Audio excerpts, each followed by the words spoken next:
Hello and welcome to the next segment of the YouTube channel, Food Sustainability and Reducing Food Waste. Today we're going to talk about the 3 and the 5 R's and the food recovery hierarchy in hopes that we can reduce and eliminate food waste in our homes.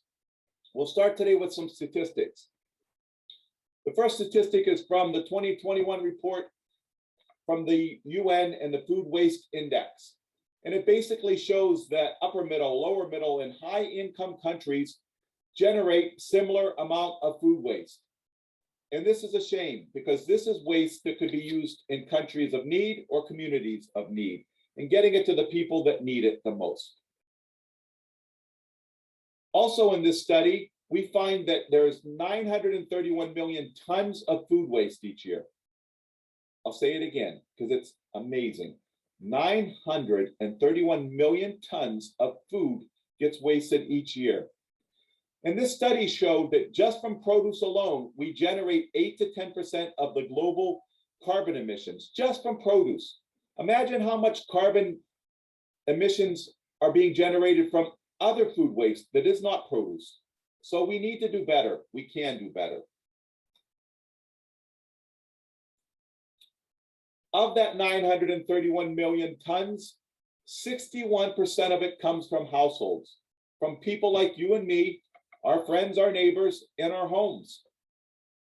26 comes from food service. So being a chef, I still think this is astounding, and it's something that we need to work on.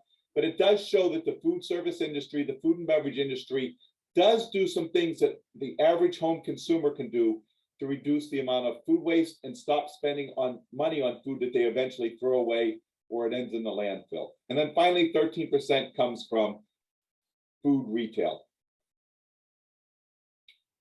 The first model we're going to talk about today is the 3 R's: reduce, reuse, and recycle. And really the models that follow are just further in-depth models of this. This model came about in the 1970s. We're not really sure when in the 70s, but that's when it started to show up in publications. And we know it's an initiative by consumers because they wanted to have a response in the 70s to the growing problem of water quality, air quality, and the amount of waste. And we're focusing on food waste today. So we're going to say the amount of food waste. Here we are 50 years later, and we're still talking about models. And we still have a problem: 931 million tons of food waste a year in the world. The next model is the 5 R's. And the 5 R's came about in the 1990s. And as you can see, we added refuse and rot to the model. We wanted to narrow it down to specific actions taken in each of the 5 R's and ways that we could reduce food waste. Even though we've had the 3 R's and the 5 R's 50 years later, once again, we are still having a problem with food waste. The next model I'd like to share with you is a model on your left from the EU and the model on the right from the United States Environmental Protection Agency. These two food hierarchy charts we see here, both are promoting and prioritizing what steps we can do to reduce food waste. You see arrow going up on the left, the arrow is going up, the arrow is going down on the right. One of the hierarchies has more words, one has less words, but the ultimate goal is to reduce the amount of food that is disposed, put in the landfills, or incinerated. So building on the 3 R's, the 5 R's, and now the hierarchy, I'm going to talk about ways that you, the average consumer, can reduce food waste and save money and help save the planet. Because no matter what pictogram or model we're using we're talking about reducing food waste, diverting food from the landfill, and ultimately saving you, the consumer, money. And we know that the cost of food now during the pandemic is higher. So if you can save money, not only are you going to save your budget, but you're going to help save the planet in the meantime. First, we have refuse. Refuse it. If you're not going to use it, you don't have a plan for it, or if it's an impulse buy. Supermarkets do a great job in marketing food products to you to be spontaneous purchases. It has a great color, it's giving out free samples, But if we're not going to use it, don't have a plan for using it, chances are we won't use it. And what happens to things we don't use? They get wasted. We waste our money. The second thing you want to try to refuse is single packaging on the items we buy. If it is a package that you know is only single use, is there a way we can buy the product loose? Or is there a product that is similar that's in a different type of packaging that is either post-consumer packaging or you know can easily be recycled? So refuse items you know can't be recycled, and refuse food items that you know that you don't have a plan for. Another way we can refuse, and I'm going to share a video, is a video that is one of my favorites, and it's called The Extraordinary Life and Times of a Strawberry. So I have to stop sharing my screen for a second and start sharing another screen. And enjoy the quick little video.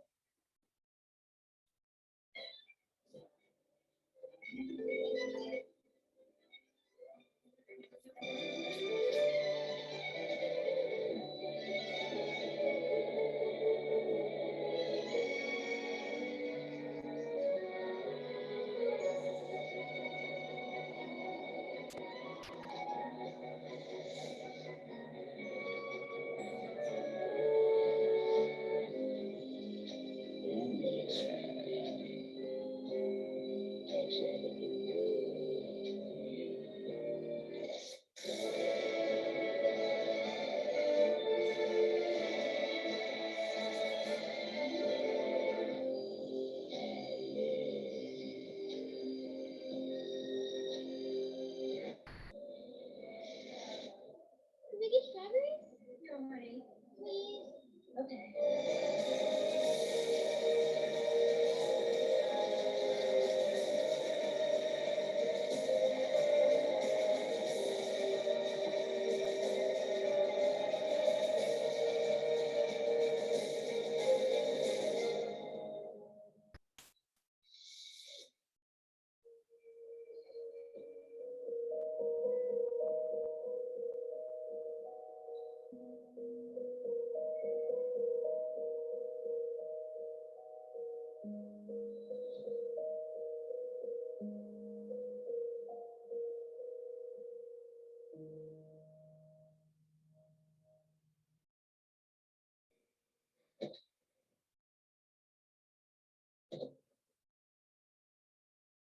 Next, we have reduce. So we're refusing it. We don't want to follow the life of the strawberry with the products that we buy. So reduce what we buy so that we only need what we need. Shopping lists are key here. Figure out what you want for the week to eat, when you're going to cook it, what you need to buy, and buy only what you need. Don't fall for that slick marketing at the end of the supermarket aisle. If we do have leftovers, do we have a plan for them? What are we going to do for them? Can we give them to someone? Are we going to eat them ourselves? What are we going to do? If you're having a holiday party or you're having a large family gathering, only buy what you need. There are simple calculators out there that you can find with a quick internet search that you can help determine and calculate exactly how much food you need. And you need to also have the plan for when someone says, what can I bring?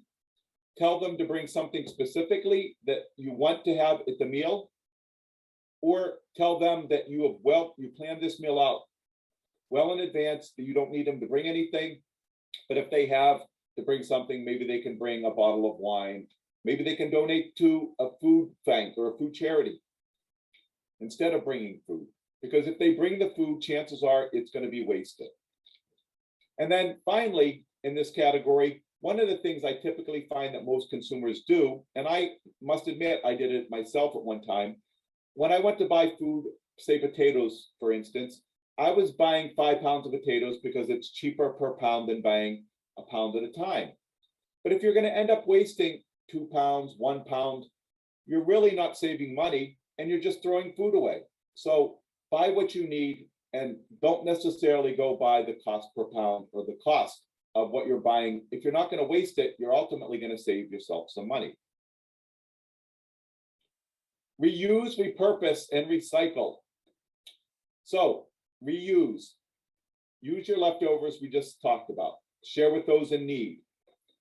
Also, if you have products that can be pickled, fermented, canned, or frozen, explore those opportunities. If you've never done any of those methods before, plenty of great resources out there.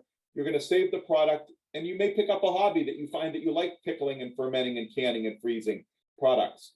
And you can share these products with your friends, give them as gifts. And we already talked about the food packaging of buying post-consumer or reusable products, but can you also reuse the products that you buy? And I like to use egg cartons, for example. You see many videos on YouTube or social media where you can take the egg carton and use those as seed planters. So when you're going to sprout your vegetable plants or fruit plants for the garden, people are doing in those instead of buying the peat moss. So there's plenty of great things you can do to reuse the packaging that you buy. As a chef, I'm going to focus on the use category right now, and carrot. So let me tell you about carrots. Use all edible parts. So if the carrot comes with greens, you can use that green to cut it up, chop it up, put it in salads. You can make a carrot green pesto. Typically, when we buy a carrot, with or without the greens, we cut off the top end, we cut off a snippet of the root end, and then we get our vegetable peeler, and we're whittling away at that carrot, wasting a significant amount of money and a significant amount of that carrot. Instead, cut off a small slither of the root end, of the stem end, and get a very firm vegetable brush and scrub the carrot. So you're not wasting all the peel, but you're still getting the dirt and debris off the carrot. And you're also saving some of the nutritional value that you wasted in the peel. So use all the edible parts of whatever type of food product you are. Once again, be creative. If it doesn't work, you can try something different the next time, but you're not automatically throwing it into a compost bin or into the trash. Before you buy products that have expiration, use by dates or sell by dates, check them. And once again, in your plan for the week, are you going to use this product before it is going to go bad? The use by date will have gone by, or the expiration date. Don't just throw it away. Make sure you get dates that are well in advance, and make sure you use them before they go bad. Proper storage. And by now you've probably already seen part of my YouTube channel where I'm talking about the proper storage of common fruits and vegetables. If you haven't, it's towards the beginning of my series on this YouTube channel. Check it out, and it'll tell you proper storage techniques of fruits and vegetables, and what fruit or vegetable together actually speeds up the deterioration and rotting process, and which ones you can put together, which ones you can't. And then finally, the whole theme of this slide is don't buy it unless you have a plan for it. And that plan can also mean feeding livestock or your pets. But I would recommend that before you feed pets anything, you consult your veterinarian to make sure that it is okay for you to feed your pet products that are byproducts of the food that you've cooked or that you've purchased. Recycle and repurpose. Now we're going to focus a little bit more on the packaging. I already talked about the egg cartons, but try to use the plastics, the glasses, the metals, the papers and cardboards. And if you can't use them and repurpose them, make sure they go to a recycling center, and make sure you're properly recycling. A lot of recycling centers, if there's just one piece that's not supposed to be in there, toss the whole bin and say this can't be recycled. So as a consumer, typically, if it's community recycling, they give you little flyers, or it's on a website, the ways that they want you to recycle, cleaning it, and how to divide it, separate it, etc. And as I stated at the beginning, buy eco-friendly packaging and reduce packaged products and post-consumer packaging products as much as you can. Rot. So you can do many different ways of using the rot. Sometimes it's community-based, sometimes it's private sector-based, and you can do some at home. You can recycle or compost at home. You can compost at home in a bin, and then take it outside into any sort of homemade container or pre-made containers that you can spin to mix them up. You can simply have a garden that you do your composting in. Many different ways, tips and techniques. You can do worm composting in your house. As I mentioned, communities have now banded together where you can go to a community center where they accept your food scraps.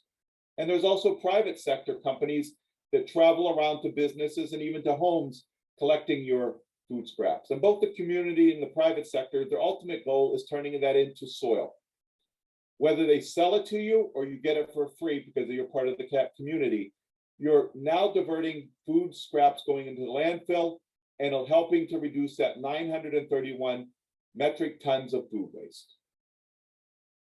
As always, I like to end up with some of my best practices. And you've seen, if you've watched my channel before, the food: buy it with thought, cook it with care, use less, buy local, serve just enough, and what is it used for? Don't waste it. The focus of today's topic is don't waste food, and these 6 steps will help you. And also, don't make Food Waste Day a day every year that you pledge to stop food waste. Make every single day in your household a day to eliminate and stop food waste, to save you money, to help save the planet. So I want to thank you for your time. Once again, this is Douglas Stuchel, Chef and Associate Professor of the College of Hospitality Management, Department of Food and Beverage at Johnson Wales University. Like this video. If you like, share the comments, share it with others. And thank you for joining my Food Sustainability and Reducing Food Waste channel. Have a great day. Stop food waste. Make a difference.